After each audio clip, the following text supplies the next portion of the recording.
Hemant sir, क्या आपके भाई बिहार में चुनावी सभा हुई, नीतीश जी और मोदी जी जो है वो खिलखिला करके वोट मांग रहे थे, तमाम परियोजनाएं उन्होंने बिहार को सौंप दी। अब तो बिहार विकसित राज्यों की श्रेणी से भी कहीं आगे निकल गया शायद आज जाकर के।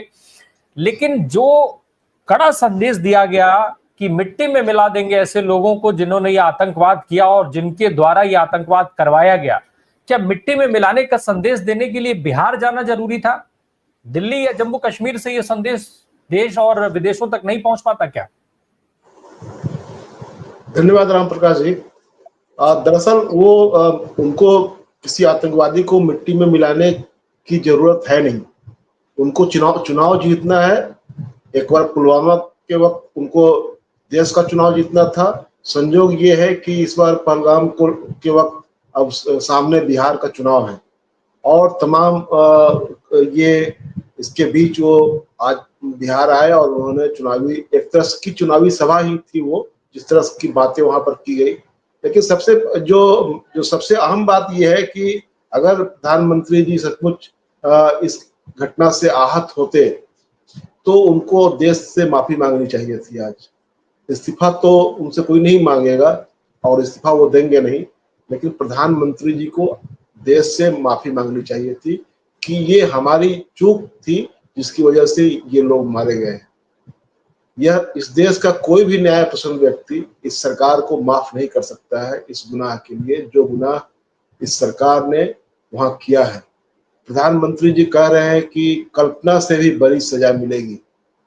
जुबानी गोलीबारी करने से तो कुछ होने वाला नहीं है प्रधानमंत्री जी।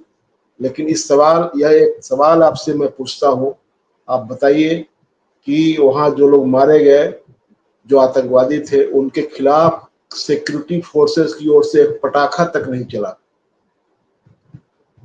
ये दिखाता है कि आप कितनी बड़ी आपकी नाकामी थी।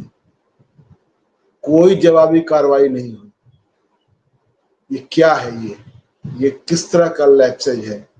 ये भयानक गुनाह है। यह दिखाता है कि आपने लोगों को, आतंकवादियों के रहमो करम पर एक तरह से छोड़ दिया था। लोग वहां पर बिल्कुल ही किसी भी तरह की सुरक्षा उनकी नहीं थी और उसके बावजूद आप इस मसले को जिस तरह से आपकी पूरी पार्टी पूरे देश भर में इसको हिंदू मुस्लिम का नैरेटिव इसको देना चाह रही है। शुभेंदु अधिकारी को हम लोगों ने देखा, वो उस व्यक्ति में लग ही नहीं रहा है कि वह व्यक्ति मनुष्य कहने लायक है। वो लग रहा है किसी वो 90 के दशक के किसी ऐसे फिल्म का खलनायक लग रहा है जो किसी मोहल्ले में घुस करके किसी के बच्चे को छीन लेता है और इस तरह के डायलॉग बोलता है। उसी तरह का वो लग रहा था, मवाली टाइप का, गुंडा टाइप का व्यक्ति।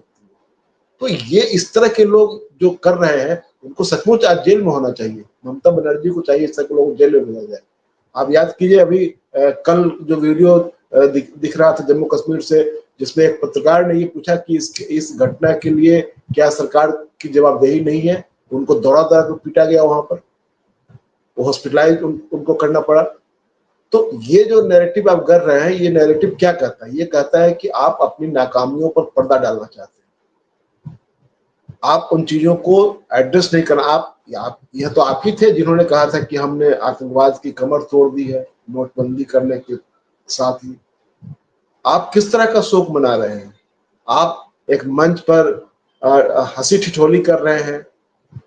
प्रधानमंत्री जी जिस तरह से बात कर रहे हैं, मुख्यमंत्री जी जिस तरह से बात कर रहे हैं, बाकी लोग जिस तरह से बात कर रहे हैं, ये किस तरह का शोक है? ये आप नहीं मनाते, आपको नहीं मनाना चाहिए था। आप ऐसा ही करते, आपको जो करना था। तो ये बिहार में वो आकर के जो कुछ संयोग ये है कि जो मनीष रंजन मारे गए हैं बिहार के रहने वाले रहे, लेकिन उनका पूरा परिवार जो है रांची और पश्चिम बंगाल में शिफ्ट रहा है। वो बिहार से उनका बस बहुत कम लेना देना अब रह गया हुआ है। अगर कुछ ऐसा होता तो आज वो पूरी पार्टी बिहार में फिर एक तमाशा खड़ा करती, लेकिन ये करने का उनको मौका नहीं मिल रहा है। तो ये इनके ऊपर सबसे बड़ा सवाल ये है कि आप जिस तरह से आज कह रहे हैं, जुबानी गोलीबारी जो आप कर रहे हैं कि कल्पना से भी बड़ी सजा मिलेगी, लेकिन वहां तो जहां घटना हुई वहां तो सुरक्षा बलों की ओर से कोई एक गोली तक नहीं चली। तो ये क्या बताता है? ये बताता है कि आपने जो भी इनपुट थे उनको आपने इग्नोर किया, आपने उसमें कोई काम नहीं किया। और इसका जो बिहार जिस तरह से आप आए और बिहार में जिस तरह से प्रधानमंत्री जी का भाषण हुआ है वो बिल्कुल एक तरह से टारगेटेड था। सब लोगों को लग रहा था स्क्रिप्टेड भाषण दे रहे हैं। ललन सिंह का भाषण आप सुन लीजिए, उसमें प्रधानमंत्री जी का भाषण सुनिए, मुख्यमंत्री जी का भाषण सुन लीजिए, स्क्रिप्टेड भाषण था। नीतीश कुमार पढ़ करके कभी बोलते नहीं है, नाम पढ़ने के लिए वो पर्ची अपने पास भले ही रखते हैं, लेकिन वो पूरा का पूरा भाषण वो पढ़ करके उन्होंने बोला। लगता था कि उनको स्क्रिप्टेड ये भाषण दिया गया हुआ है। और जब वो लिखा हुआ भाषण जब उन्होंने छोड़ दिया और उसके बाद जब वो अपनी मर्जी से बोलने लगे तो चले गए कहाँ बताने के लिए कि हमसे गड़बड़ हो गई, और गड़बड़ी करने वाले तो हमारी पार्टी के ही लोग थे और ये तो बैठे ही हुए हैं। ललन सिंह की ओर इशारा करते हुए उनका, तो समझिए कि उस मंच पर ललन सिंह का पानी उतार रहे थे वो। तो ये स्क्रिप्टेड भाषण जिस तरह का था उससे ये लग रहा था कि सबको बताया गया था कि आपको क्या बोलना है, आपको पहले पुलवामा पर बोलना है, उसके बाद दूसरी चीजों पर आना है। तो ये टारगेट आप समझ लीजिए कि देखिए ये कितनी दुखद घटना है कि आप इस देश में इस तरह का घटना हुई, इतने लोग मारे गए, लेकिन उसको लेकर के आपकी चिंता, आपकी शोक संवेदनाएं बहुत ही खोखली है। उसका कोई मतलब नहीं है। जिस तरह से आकर के आप ये चुनावी सभा को संबोधित किया, आपको इस कार्यक्रम को रद्द करना चाहिए था। आप राष्ट्रीय शोक घोषित करते हैं लेकिन इस तरह के कार्यक्रमों पर रोक नहीं लगाते हैं। इसका क्या मतलब है? ये मतलब है कि आपकी संवेदनाएं बिल्कुल खोखली है और आपके दावे बिल्कुल ही उसमें आपके दावों में कोई दम नहीं। 2014 के बाद से राम प्रकाश जी इस जम्मू कश्मीर में 3982 आतंकी हमले हुए हैं और उन आतंकी हमलों में 413 आम आदमी मारे गए हैं और 630 सुरक्षा कर्मी मारे गए हैं। वहां पर पुलवामा को लेकर के जो जांच गठित हुई, उस जांच का क्या हुआ? आज तक देश को पता नहीं चला कि उस जांच का क्या हुआ। आप क्या छुपाना चाहते हैं? आपने क्यों नहीं इस बात कहा? आप बताइए कि इस देश में विपक्ष के तमाम लोगों के खिलाफ आपने सिक्योरिटी फोर्स, ये तमाम तरह की एजेंसियों को लगा रखा है, एजेंसी लगाया। हाँ, तमाम एजेंसियों को आपने विपक्ष के नेताओं के खिलाफ लगा रखा है, लेकिन आपकी कोई एजेंसी यहाँ काम नहीं कर रही थी। जम्मू कश्मीर में आपकी कोई एजेंसी काम नहीं कर रही थी, लोगों को मरने के लिए छोड़ दिया गया। हेमंत सर, बिल्कुल। हेमंत सर, एक आखिरी टिप्पणी आपसे ले लूं। जिस तरीके का ये पूरा माहौल बना और बनाया जा रहा है, चाहे वो नीतीश कुमार हो, प्रधानमंत्री नरेंद्र मोदी हो, लल्लन सिंह हो, जो लोग भी हों, क्या बिहार में इसका फायदा मिलेगा? इस नैरेटिव से बिहार इफेक्ट होगा क्या? राम प्रकाश जी, मुझे ये लगता है कि इस बार इनको बिहार में काफी महंगा पड़ने वाला है। महागठबंधन की आज मीटिंग थी, ये दूसरी मीटिंग थी जो कांग्रेस मुख्यालय में हुई। इससे पहले आरजेडी मुख्यालय में मीटिंग हुई थी और 5 मई को एक मीटिंग और होने जा रही है।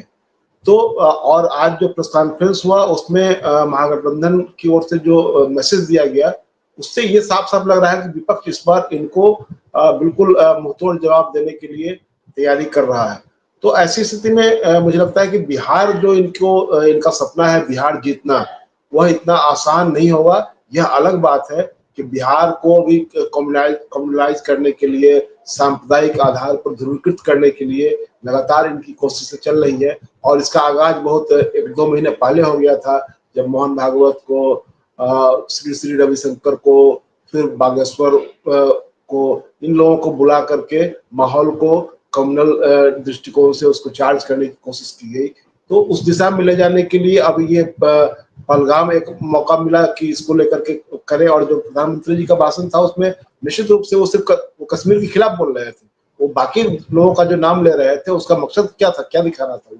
लेकिन आज मैं फिर एक बात कहूंगा कि इन तमाम, ये थोड़ा ये भी है कि जब तमाम इस तरह के सरकार के भक्त लोग जब इस तरह की बातें कर रहे हैं और सरकार को एक क्लीन चिट दे रहे हैं, उनके पक्ष में माहौल बना रहे हैं, हिंदू मुस्लिम नैरेटिव खड़ा कर रहे हैं, लेकिन एक सरकार का भक्त व्यक्ति ही जीडी बख्शी नामक व्यक्ति, उसने सरकार की पोल खोल करके रख दी जब उसने कहा कि 1,80,000 पद सेना में खाली है और आप किसके बूते आप लड़ेंगे। आप सवाल आप कह रहे हैं कि हम पाकिस्तान को सबक सिखा देंगे। अरे आपकी सेना में 1,80,000 पद खाली पड़े हुए हैं, तो आप अपने नौजवानों को नौकरी नहीं देना चाहते हैं। सेना में आमतौर पर जो सैनिक भर्ती होते हैं वो तो बहुत ही ये कमजोर परिवार के लोग जाते हैं, कमजोर आर्थिक पृष्ठभूमि वाले लोग जाते हैं उसमें।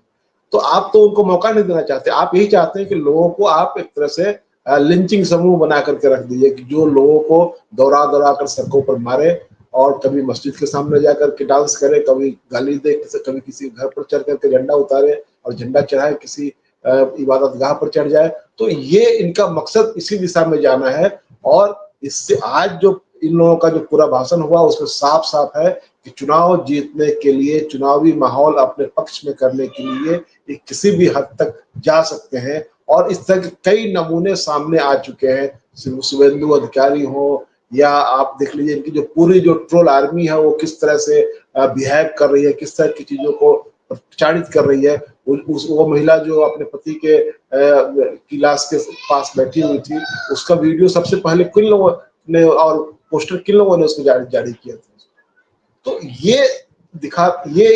ये दौर जो है रामप्रकाश जी, ये संवेदनहीनता का दौर है। और जिसके चैंपियन प्रधानमंत्री जी हैं, उनकी पार्टी है, आरएसएस के लोग हैं, जो इन चीजों में लोगों के आंसू पोंछने के बदले में अपना वोट बैंक बनाने के लिए और अपने पक्ष में चुनावी माहौल तैयार करने के लिए करते हैं। इसके अलावा उनको और कोई मतलब ही नहीं है। जी।